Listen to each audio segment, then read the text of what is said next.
Hello there, Hidden Hermit. Look, I've gone all red again because it's time to talk about Leo. And I'm sure you've all been waiting patiently for the Leo video, unless, of course, you're a Leo. So Leo is the fifth sign of the zodiac.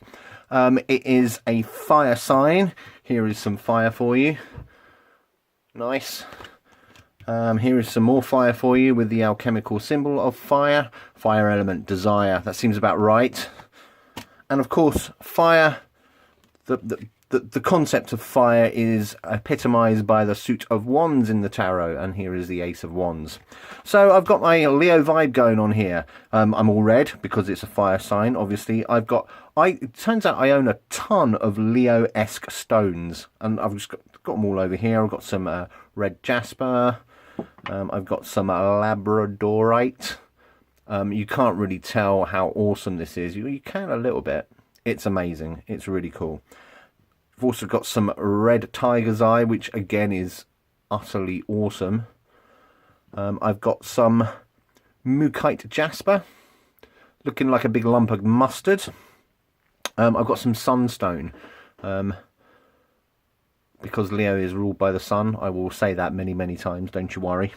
Here's some tiger's iron, which is very similar to tiger's eye. And speaking of tiger's eye, check this out. This is amazing. This is truly incredible. And I got this kind of cheap because it's got a very, very shallow base. It doesn't actually stand up very well. Oh, so I've got a bit of quartz just resting over there. It's mostly because this table isn't level. Welcome back to my hermit's hovel with my squeaky chair and everything. But yeah, isn't that incredible? Just look at that. Just look at that. And I also have some red hot cinnamon, just to get me in that fiery mood. So yeah, Leo. Leo, as I said, is the fifth sign of the zodiac. It is a fixed fire sign, meaning it happens in the middle of a season, and the season is, of course, summer. I also have another picture over here of another Leo picture. The glyph of Leo does indeed look like a lion's mane, which is what it's meant to look like. And the card that represents Leo in the tarot is strength. And again, this is going to become pretty obvious. Got lots of strength cards to show you there. The ruling planet of Leo, as I have already mentioned, is the sun. And we're always pleased to see the sun. Always pleased. Because the sun is the sun. I mean, you're pleased to see the sun in real life as well, really, aren't you, I suppose? Now, this is being recorded in 2018, where the world is recording lots of very, very hot weather, so maybe you won't be pleased to see the sun, but I'm a big fan of the sun. Here's some more sun cards. Here's that rather mean-looking sun dude. Yeah, don't know what that's all about, but still, it's very, very cool. And the sun here with the alchemical symbol for the sun. As I have just put Virgo down. That's crazy. Let's put Leo back. It's a circle with a dot in it, and there's a very good reason for that as well. So yeah, now let's talk about Leo the constellation first of all. Again, another very, very ancient constellation, and it's no surprise that most cultures have thought that it's some sort of lion. Celtics. It's interesting how the Celtics thought it was a lion. They probably inherited that from Roman and Greek astrologers. But yeah, the Greeks, the Romans, they all saw it as a lion. Babylon, Persia, Syria, even in Jewish astrology and Turkish astrology, they've all thought that it was some sort of lion. The Egyptians called the constellation of Leo Domicilium Solis, or House of the Sun, because the hottest part of the year was when the sun was in Leo, which, I mean, Leo goes from roughly the 23rd of July to the 22nd of August, and if you're in the northern hemisphere, that generally, more often than not, is likely to be the hottest part of the year. Also, the Egyptians also noticed that the lions of the desert all sort of crawled out the desert and came and hung out by the Nile when the sun was in Leo, thus giving it another lion vibe, if you like. The constellation of the lion. And interesting thing about the constellation of Leo, it does actually look like a lion. Now you can't really see the constellation in this card, but you can it's quite obvious that you've got a sort of a bulbous head, and he seems to be sort of prone. I kind of see the lion as crouching. Leo Minor, and just above him is another lion there. So you've actually got two lions in the sky, which is amazing. The Egyptians, going back to the Egyptians, they also thought that the world, the universe, was created when the sun was in Leo. So you've got that sort of that concept of strength and beginnings there as well. Now, Leo is an amazing constellation. There's so much going on in there. There's a little galaxy cluster just in the middle here. You've got some really bright stars, but the star that I think is most notable is the star Regulus, which is this one down here. It's notably known as the heart of the lion because it's near his heart. It's more like his sort of shoulder or even elbow. And Regulus, very sort of regal name, really, isn't it? It was previously called Rex, as in Tyrannosaurus Rex, as in king. Regulus means little king. Regulus, the star, is a blue-white star 91 light years away, so pretty close in cosmic terms. But it's also a star that's it's one of the four royal stars in traditional astrology. One of the four guardians of heaven. Four of the most potent stars in the sky, of which Regulus is one of them. And the sun does indeed occlude it when it goes along. The ecliptic sort of comes down this way because Cancer's up here. Cancer's the highest. So can you actually see that? Cancer's up here, that the sun reaches its highest point when it goes into Cancer, and it travels down across Leo like that. So it's quite notable when the sun occludes Regulus. So yeah, let's talk about Leo, shall we? Now, if you're a Leo, if your sun sign is Leo, if your moon is in Leo, or if Leo is your ascendant, then some of the following traits may seem kind of familiar to you. So Leos are outgoing, determined, they're cheerful, they're kind of happy people, they like the fun, they're very likable as well. I would wager that most people on this planet will know some Leos because they're incredibly friendly, and I do have a couple of very good friends that are Leos because they're very loyal and dependable, and they always show you a lot of respect.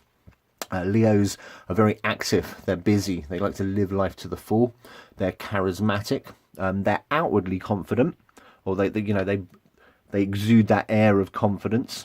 The sun rules them, so they tend to light up the room. They're very at home at parties usually, and indeed entertaining. They're quite entertaining people. They're radiant, like the lions that symbolize them. They are regal and proud. They've got a lot of pizzazz. Leos like luxury and glamour. Their ruling metal is gold. Their ruling colour is gold. They like gold. There's a whole gold vibe going on there. They're respectful, and they like to work hard. They're responsible. They're helpful and very generous. They're warm, and again, just like a lion, they're very courageous and brave. They're the good things. Now, there is a flip side to all coins. Some of the negative attributes to Leo, they're inwardly vulnerable, which I don't think that's a negative thing, but they like to hide their vulnerability. They hide it with that sort of air of confidence and strength, and that can lead to a little bit of conflict. So despite their confident exterior, they are quite insecure on the inside. They tend to hog the limelight a lot. They don't share the stage, as it were.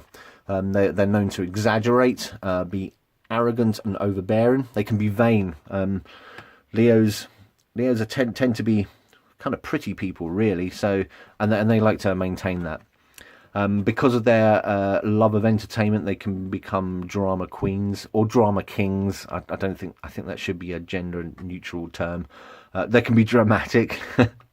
They're a fixed sign, so they can be very stubborn, and they can be very dogmatic in some of their beliefs as well. Leos like to offer a lot of unsolicited advice and opinions, and they can't really read the room if, sometimes you don't want somebody else's opinion. Leos don't care. Leos can be demanding and controlling. They can be very high maintenance, especially in close personal relationships.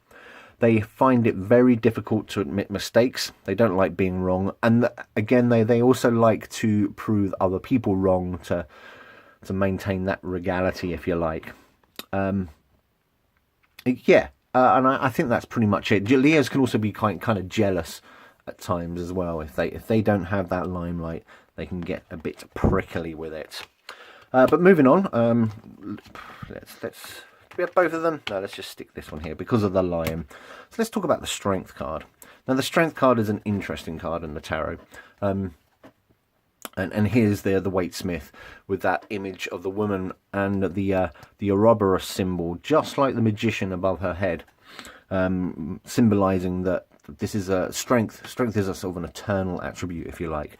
And who knows what she's doing to this lion? A rather small lion, if you ask me, unless it's a giant woman. But she seems to be taming it. She seems to be sort of tempering it. And the strength in the strength card isn't just the sort of taming of the lion. It's that sort of they're getting on, if you like. They're on the same page. That there's a mutuality to the strength card. Now, the strength card in the Waitsmith and in most decks is a number 8. But of course, Mr. Crowley kind of flipped that on his head, and there is an astrological reason for it, but it's a little bit complicated. I couldn't really do it without drawing diagrams, and, well, I can't find a pen. So yeah, the strength card in the top deck and in the Hermetic decks is number 11. And indeed, Mr. Crowley decided to call the strength card Lust. Now, this is a very, very interesting card. For a start, it's not necessarily a lion, it's just this beastly form, this many-headed beastly form, and there's a naked lady riding this beastly form, and that is the whore of Babylon, or the red goddess, if you like. And it's, again, you're showing this idea of strength. She's wielding this beast. Interestingly, the top deck is considered pornographic in many states, in many state prisons in the United States, because of this image, which, I don't know, it defies belief. I think it's a cracking image. I love it. I think you get that idea of strength from it. But yeah, so Crowley called it lust, and it's not necessarily lust in a passionate sense.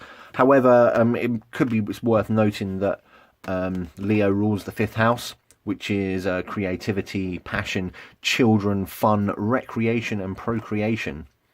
So yeah, now this isn't lust in a sexual sense, or it can mean that, obviously, but it's also that sort of desire for good things. When designing and producing the top deck, the artist, Lady Frida Harris, described it as, look at those lovely chocolates over there. That they look so amazing, and that's what you want them. That's the lust in it. It's that desire for something nice, if you like, but not in an imbalanced way, if you ask me. The Hermetic Order of the Golden Dawn, they called it fortitude. Fortitude, one of those values, those prime values, if you like. And again, you have this image of this woman who's tempered the lion in there. I just wanted to show you the Night Sun deck, only because it's incredibly pretty. Again, a woman who is taming a lion. The Night Sun also calls this number 11.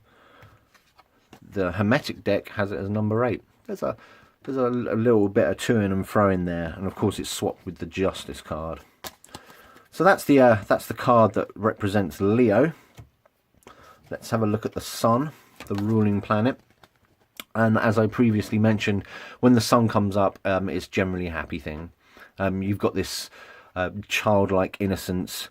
You've got that sense of fun and enjoyment. You've got the sunflowers on the sun card as well. The sun can mean all sorts of things, as not just strength and fun, but that sort of pure distillation of spirit. Here's the top card again, because again it's another very, very striking image. Everybody seems to be happy in the top card. You've got the elements of the zodiac running around because the sun is the center. And just like Leos, who like to be the center of attention, in traditional astrology, the sun was the planet that was in the middle of the 7 classical planets, if you like. In the Hermetic deck, the Sun is called the Lord of the Fire of the World. And again, people having fun. The Sun brings forth lots of fun, basically. So, moving on. Leo is, of course, 1/12 of the zodiac. And the sign of Leo is split into 3, 10 degrees each. And we're going back to the suit of wands, the fire suit. The first of which, because it's a fixed sign, it comes in the middle of the month. We're looking at the 5, 6, and 7 of a suit. So first of all, we've got the 5 of wands. Moving on to the 6th and the 7th of wands.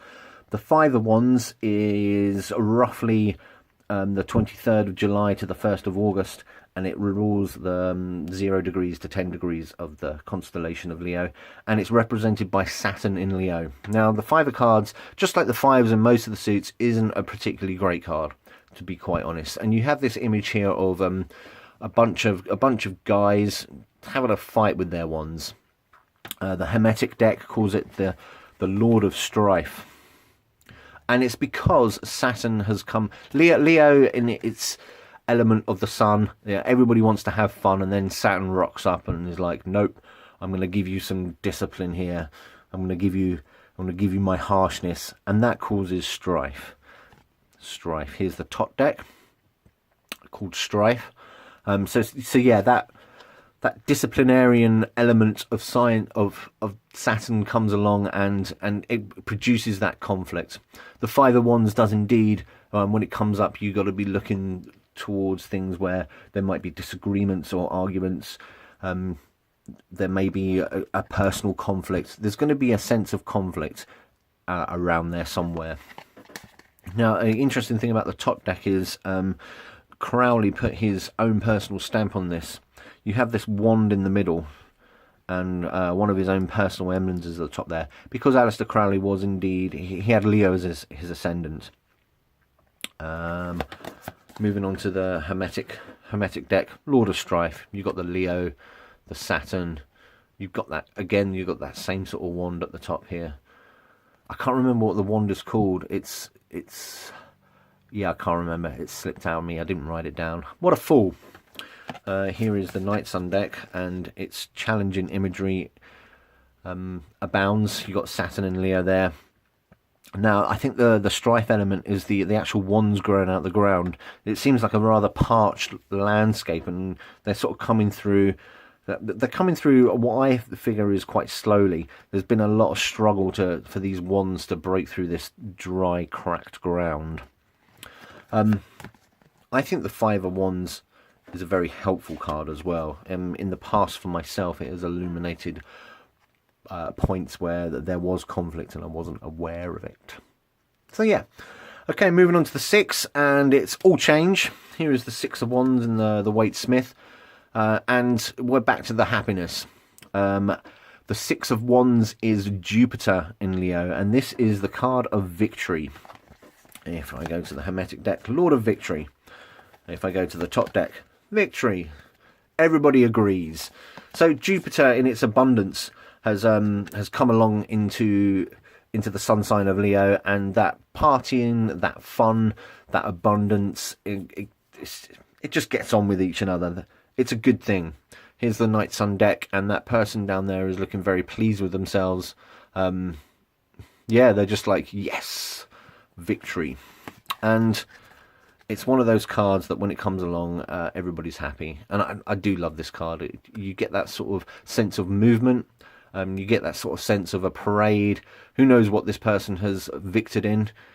He doesn't seem to be dressed for battle. Maybe he's returning home from great business ventures. I don't know. But you do get the sense that there's a celebration going on.